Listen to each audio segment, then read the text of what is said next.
Good morning!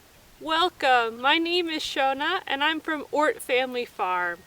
I'm going to be talking to you today a little bit about how we prune raspberries on our farm.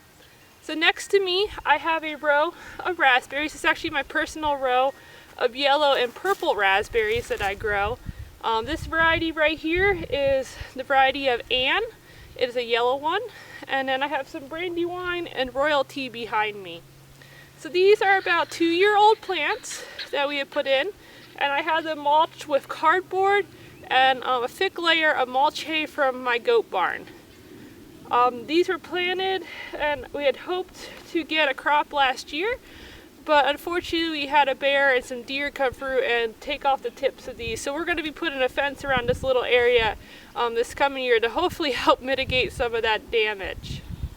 Now, when it comes to raspberries, there's different methods that people use, and there's a lot of talk around the two different types of raspberries, which are primocane and floricane. So primocane are raspberries that produce raspberries or berries on the same year wood, and then floricane are raspberries that produce berries on second year wood. And there's a lot of talk about those and how to prune them. Here on our farm, we don't give too much concern about whether they're floricane or primocane. What we do is we look for if the canes have produced berries. So you can see right here, and I have a close-up picture which I'm going to insert, of a cane that has some blossom ends or ends that were on the berries. And so this cane has already fruited. As a result, it's not going to probably fruit that much or fruit at all.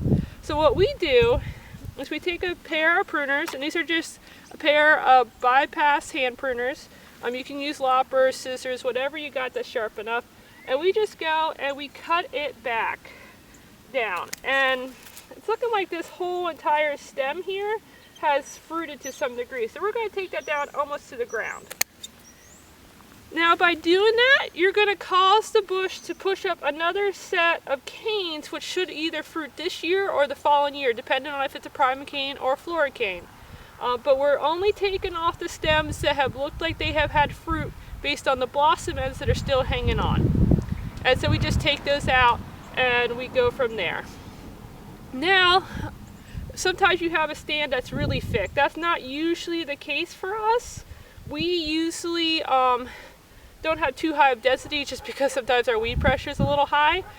So we don't usually thin too much, usually just taking out the older canes that have already produced and aren't going to produce again helps to mitigate that and keep things under control. If you have any further questions about growing raspberries or how to prune them, please feel free to give us a call or to contact us by email, which you'll find at the very end of this slide. And we hope this has helped. Take care. Bye.